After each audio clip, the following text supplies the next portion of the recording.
Welcome guys to Let's Play Legend of Zelda, A Link Between Worlds. I'm ZeldaMaster, and in this episode we're gonna be taking on the Desert Palace. Yes, in Hyrule, not Lorule. And you may think, what? But the sages are in Lorule. How are you gonna, do that and save them? Well, you're gonna figure out the end of this dungeon, so get hyped, guys. This dungeon is really interesting, as well as the music and everything to it is just awesome. So I'm going to quickly check these skull heads, and there's really nothing important in it. So let's go ahead and do this, guys, by running over here.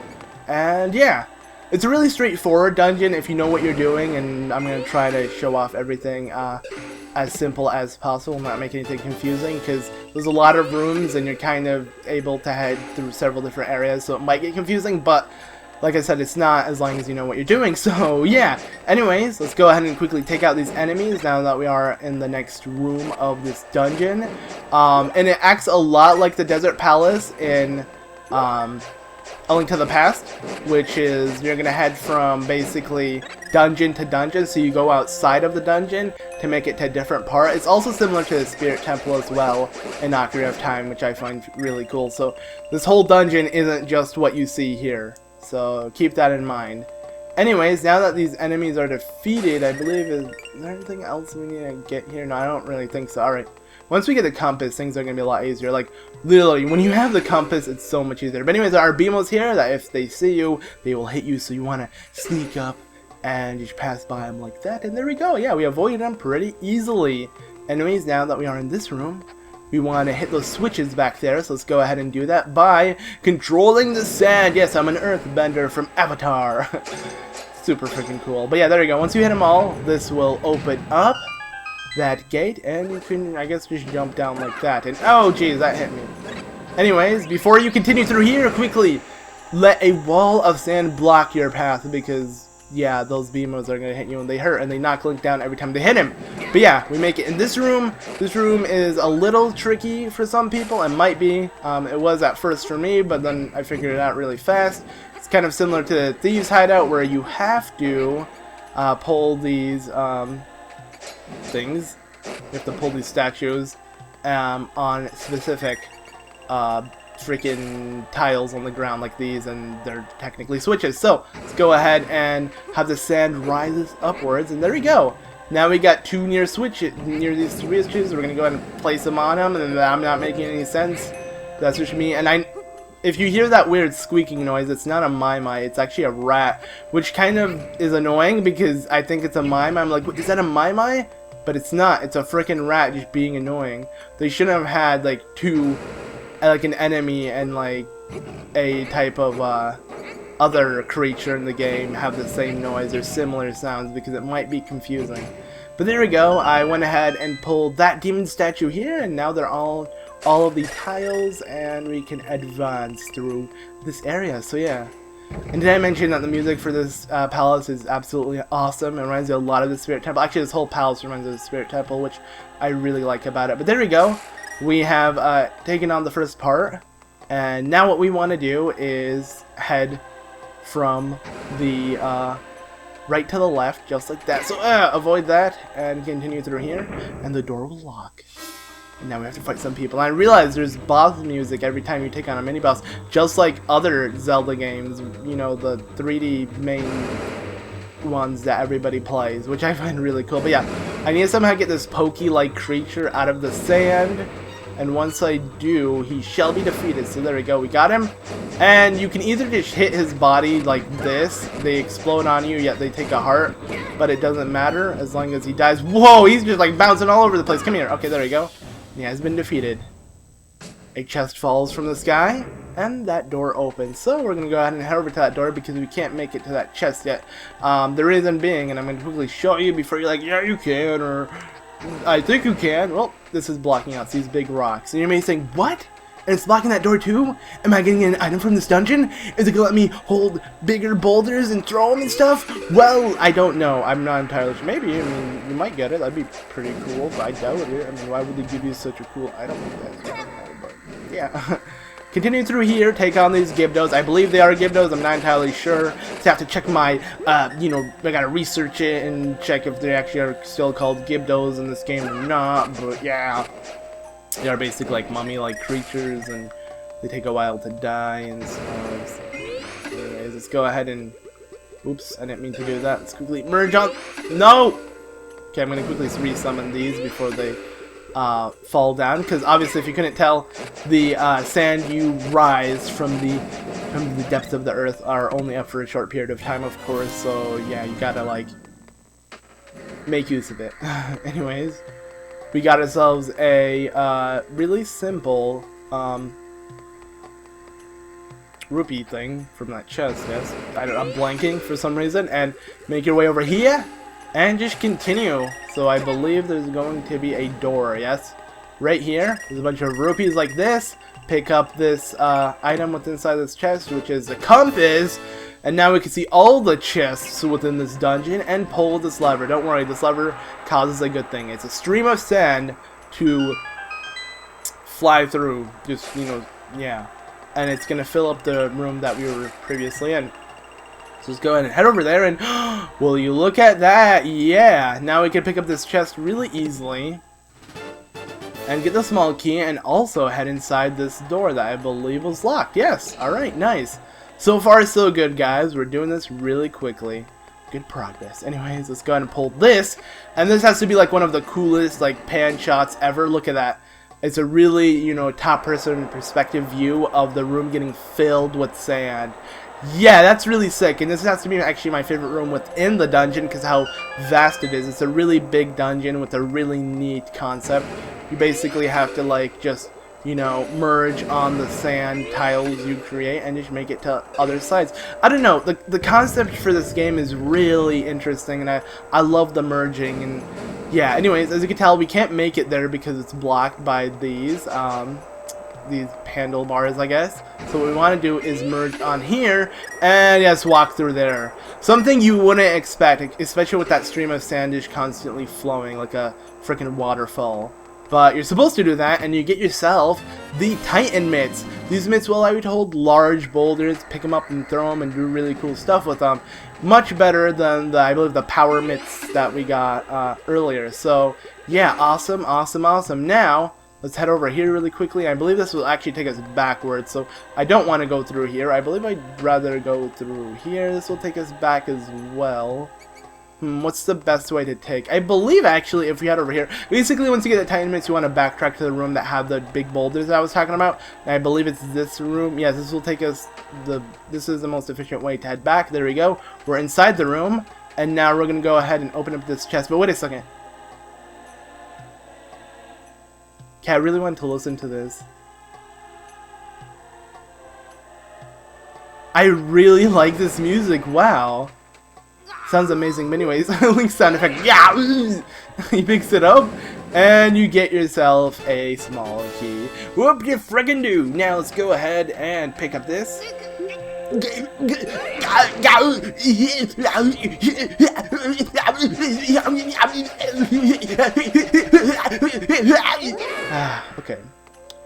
I want to feel like Link, you know? Because Link does really weird sound effects when he hits and gets hurt and picks up rocks, so yeah. Apologize for that randomness, but there we go. So like I said, a lot like the Desert Palace within A Link to the Past, we are outside from a certain area, and now we can head inside a different entrance with the actual same eyes from A Link to the Past. Like, this is how the same creature looked. I believe it was land mold that you have to take on in A Link to the Past, but I don't think it's land mold in this game. I think it's something else. But anyways, it's a boss fight time. Not really. It's a mini boss time. And what is it? Freaking tiles, everybody. Yes, it's actually tiles. So what you want to do here is just relax, you know, let these tiles hit your shield, and just don't do anything about it because, well, it's smooth sailing, guys. I mean, it's playing this panicking music, but you don't have to worry. Just, you know, chillax and just let these tiles hit your shield. So, yeah. How's everybody doing today? I'd like to know. So let me know in the comments, you know, while we wait for these tiles to hit us. So that's when you get a chance to actually type your comment. But let go of your keyboard right now, because it's time to continue this episode. Small break, you know, and let's go ahead and take out these enemies. They obviously, you know, spawn from the sand, and you just want to shoot them up like that once they appear, and just hit them. So there you go, they are defeated, and a portal opens, this bridge appears, and I think a chest appears in there, right? I believe if we just move this up. No, there's no chest. What made me think there was a chest? I don't know, but I think you could have actually picked up this pillar and maybe avoided the attacks as well from those tiles, but I don't know. We had a shield, so we could have done that as well. So, you know, I think that was a better idea. Anywho, let's go ahead and make our way here. It might look a little confusing because there are two areas we should head to. The easiest and most simple place to head to is the one on the left, and that's the one I'm taking. Just run your way like this. Just best thing to do is sprint really quickly. Head over here. Take this like that. Pick up this. Avoid this BMO. Just do this. You know, really cool parkour action, and open up this chest to get yourself a silver rupee. So yeah.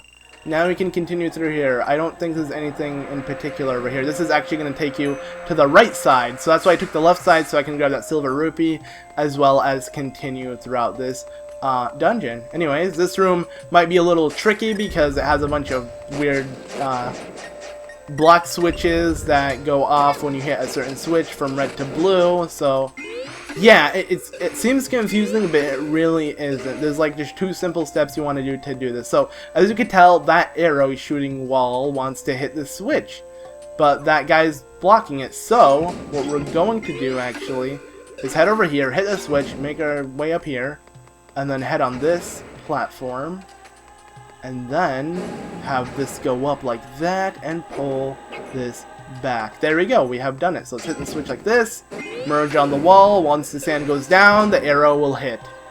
We did it.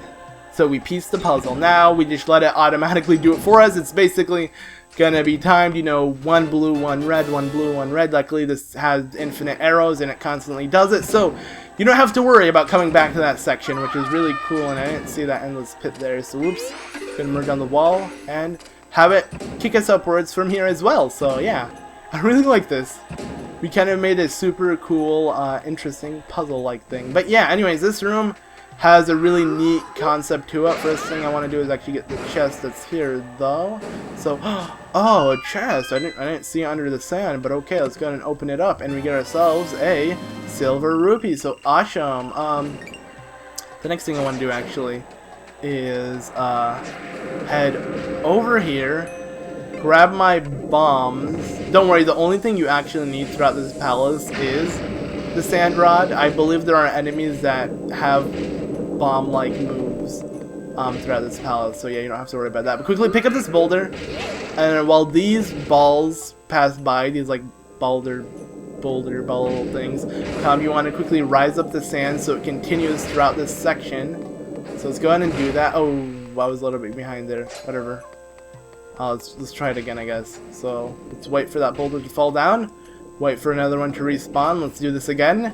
Yeah, basically you want to roll it to the end on the high area. So let's go ahead and do that. And I guess we do this. There we go. And continue. And it hits that. And a stream of sand goes down that section. So, yeah. Now, if we head back to that previous room, we'll be able to get something. The first thing I want to do actually is head over here. This will get us a chest. Obviously, you can't really spot that area because we're playing in a top-down perspective, but if you look on the map, you'll be like, oh, there's actually an entrance to this, you know, area, so why don't I take it? So, yeah, and it worked. Anywho, let's go ahead and make our way back here, and, well, get ourselves a boss key, because, yeah, that big chest is most likely the boss key since we opened up the other big chest, and that happened to be the mitts, so, yeah. Going to open it up and woo! We got ourselves the big key. I keep calling it boss key on accident though. My bad. I apologize. But what can I do? I don't really know. Anyways, head through this door. The fairy fountain. I'm going to grab these fairies really quickly because I could use them. They actually don't respawn when you leave the room, so I wouldn't take them all if you kind of wanted one or something like that. But anyways, now what you want to do is backtrack through this room. So click that. Head through here. Bam. And whoa, I was about to fall on accident because I wasn't paying attention. And now use the key that we got to head inside this room. And, yeah. I actually wonder, we can actually get that chest, by the way. I want to get the chest because I've been collecting all of the chests throughout the dungeon. So, Yeah, because this is 100%. I mean, obviously, 100% of this game, you don't have to get these small chests within the dungeon, but I want to get them just so I show what they are, so yeah. Bet to sell the Rupee. I guess it was worth it, so yeah. Anyways, go ahead and make your way back here, I guess. Guess we have to backtrack a little bit, head through this, ow. And I guess we're just gonna run in a straight path like so. Oh geez. Okay, whatever. I don't really care if I get hit. Just blah blah blah blah blah. Okay, we made it. Now we're in this room, and this room may look a little confusing, but it's really not. Let's go ahead and first open up the entrance to this door, because you need to get a key within the door that's south of us, and to get that, well, it's a really interesting type of puzzle. You see this BMO and you see those switches? Well, you want to have the BMO activate its laser beams and just hit all of these switches. And it, wait, no, BMO! Freaking BMO. Okay, let's go and do it again. So, okay, what? I'm just gonna wait for it to reset. First, let me kill this mummy. Alright, BMO. Alright, do it now. It's gonna hit each switch like that with its beam, and it will open up the door that's behind us. So yeah, super interesting puzzle. And now we have to fight a couple enemies, which isn't that hard. So first thing you want to do is take out these guys. Really simple. Just hiya! Wait, really? One hit from me. There you go. And then these guys, which are like super duper easy. You just have to get them out of the sand. So yeah, grab this piece of heart. Get ready to take them on. Luckily, they don't move from their place, so you can just have the sand rod set to rise that section upwards. And there you go. One to actually like stand in front of the chest before it appears. A little bit behind. Oh well. Let's go and take up this small key and continue on. We're almost there, guys. Don't worry. We're almost there. So, run your way over here. Ignore that BMO. Blah blah blah. And you're gonna do one of the coolest things ever. You see this BMO? What you want to do with this one is have him hit these switches back and forth. Yeah, okay, he failed. So let's go ahead and get ready for him to start hitting. Okay, there we go. We'll be able to do it really easy. So bam, bam, hit me up. There you go. And just merge on the wall and make it through. Use the key we got from the previous room and head upwards. We're almost there, guys. We're actually really close to the end of the dungeon. Now there's a small chest here that we can quickly pick up, and that is this. Silver Rupee. Obviously you can tell by your map, of course. I mean, you may see a stream kind of blocking the entrance, but if you have the compass and you already start off the dungeon with the map, you can pretty much tell where to go from there. Anyways, you don't actually have to head down there yet. You want to head over this room that's right here. And this is a really simple puzzle that might seem hard, but it isn't. And what you want to do, actually, and the easiest way to do it, is use your tornado rod to get around these statues really quickly. So like that, and no, I failed it. But this is the easiest way to do it because they're going to try to attack you if they're not stunned. So you want to do it really quickly. So let's go and try it again. Obviously, if you fail, you have to exit the room and repeat. So let's go and try again like that, like that. Alright, we're doing it a lot faster than before. Let's see. Oh, see? That's the problem. They have to move. And if you kill them now, they will respawn. My only problem here was that my power gauge was out. So, yeah, I think I can do it now easier. So I'm going to try again. Let's go ahead and do it one more time. Failing a bunch, but oh well. Alright, let's try like this. Head over here. Ah, okay. Go, go, go, go, go. Okay. Like, you got this, you got this. Oh, yes, I did it. Yay! And we get ourselves a small key to continue throughout this dungeon. Phew! A little tough, but not that hard. Now that we have the small key, we can head down this area and open up the door that's right here. And there's the boss door, of course. We're not high enough to actually get it, though. And I'll show you how to get the boss door. But let's go ahead and pick up this. Throw it. Bam. And we just basically want to explode all of these brick-like looking things. Let's go ahead and do this. Oh, I failed. Oh well. I'm gonna go ahead and grab out my bombs and just place them, so. Oh, you know what? I just found a really easy way to do it. So what I'm gonna do here is wait for him to head down, place a bomb here, place a bomb here, and go back and ah, man, that's stupid.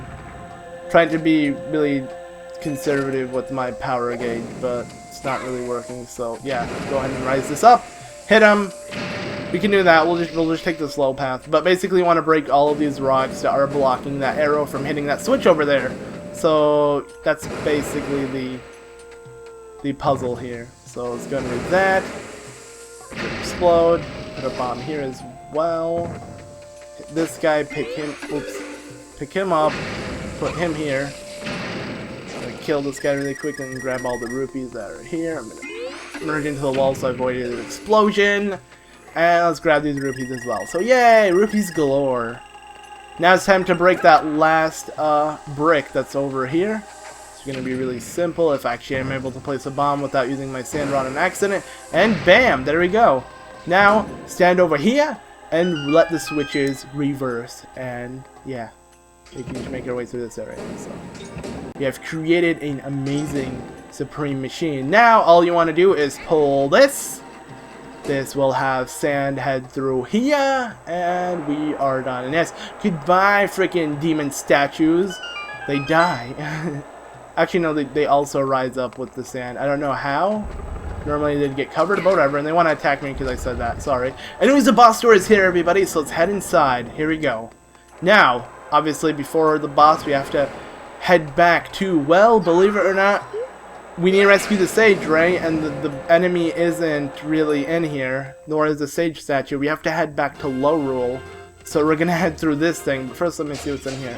A couple hearts. Alright. So, yeah, we exit and we head through this portal that will take us toward the boss lights. Super, super cool concept. Super duper duper awesome cool concept, I just must say. Anyways, there's like this nice sand arena here around the swamp. It's pretty neat. And once you head down, you take on one of the most interesting bosses in the game. Yes, we're on like platforms and we're supposed to attack this vegetable. It's not really vegetable, it's just like a weird looking plant. But yeah, okay, so how to do this is rather simple. You want to locate where it stops at, like these patches of dirt that are on these platforms, and wherever it stops at, it's going to, you know, try to attack you from that direction. So you want to hit it as well. It's going to summon babies, really easy to avoid. You just sit and jab at it. The only thing that will hurt you is falling into the sand stream that's under you, and that's by having your, what's it called, sand rod run out. So now he's on phase 2. He's going to open up, like blossom open with really ugly eyes. You think a flower looks beautiful while it blossoms, but he's the opposite, so yeah. I'm going to try not to fall while taking on this guy. It's actually really simple. It's just I have to hit him enough to where he leaves from this platform before my thing goes off. Okay, there we go. I'm good. I didn't fall off yet. But if you do fall off, what happens is you just automatically respawn in the most recent pillar you were standing on. These, yeah, so, okay, there you go. Example. That's the example. I fell off again. I was avoiding him this whole time super easily, but now I'm just getting hit constantly. But whatever. Go ahead and constantly attack. He takes a like, crap ton of hit points, but whatever. And get hit. In general, most of the damage is from falling more than anything. And he's blinking, so he's almost done. So he's going to spam me like crazy. Okay, we got to quickly run away. Nope. He's almost dead, though. I'm really reckless with this boss, if you couldn't tell. Like, I don't really care how much HP I'm losing, because I have 4, what's it called, fairies on me, and generally this boss is extremely easy. I think it's gonna die in like 2-3 more hits. So let's see. 1, 2, 3, 7, 11. Okay, we killed it. Phew. There we go. Really interesting boss fight. I liked the concept. I think it was a little easy though, because we just needed to like jab him in the face. There was no specific tactic to actually hurt him, but I like the idea and I like the atmosphere for this dungeon, and just general, this felt really fun. But anyways, look at that. Yes, the sand rises because it leaves from this section. There's a piece of heart. I'm gonna go ahead and pick it up. And what? That painting. It looks like somebody we know. We're gonna check it. Let's see what this is.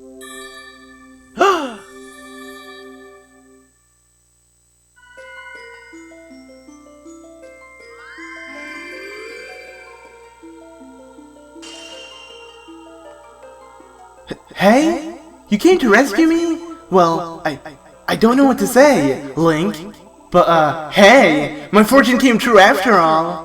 You took your sweet time getting here, didn't you? I was in big trouble, and I've got to get back to my gram. That's alright, I forgive you. Just don't take that long to rescue me next time. And don't make any of the other sages wait that long either. Come on, get to saving the rest. Okay. I was really happy to see you, Irene, but she's stuck here. I guess we're gonna keep using Irene's broom stick. So, I got your broomstick, and I ain't gonna go to your grandma's to get soup or not soup, but potions and whatever. But yeah, Irene was a sage. So the fortune she was speaking of earlier about she has to take care of Greenie, that was actually us. So she was correct, and the fortune of her getting in disaster was true as well. She got caught by Yuga, but now we freed her.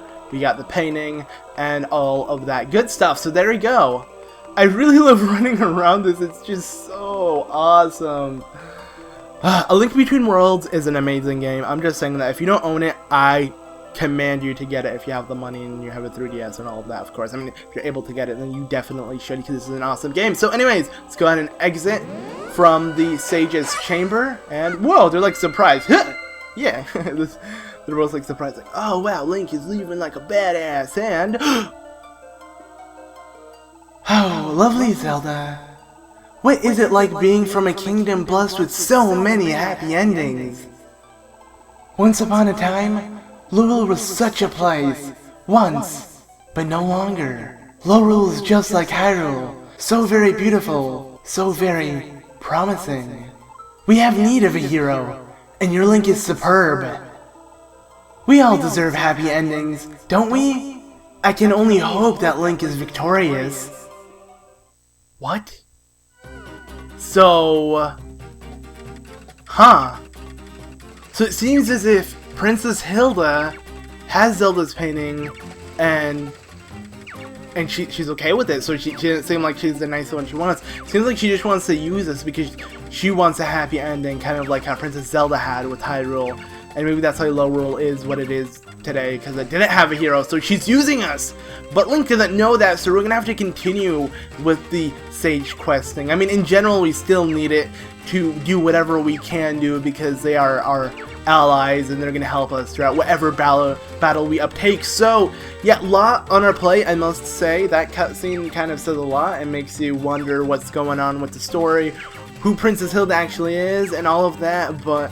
I mean, we're going to have to look into this in another time, because I'm ending off the episode here. So thank you all very much for watching this episode of The Legend of Zelda, A Link to the Past. I've been ZeldaMaster, and I said A Link to the Past. Wow. A Link Between Worlds, my bad. I did Let's Play A Link to the Past, so I guess it's understandable. So you can always check that out if you want to see the origin of A Link Between Worlds, of course. So make sure to check out A Link to the Past. It was a fun Let's Play, and I enjoyed it. So, self-promoting, that's what I do. I really don't like doing that, but I thought I'd do it because, I messed up, so it came into place. Anyways, long outro is long. Thank you all for watching, guys. I'll check you guys, and you'll check me playing Zelda.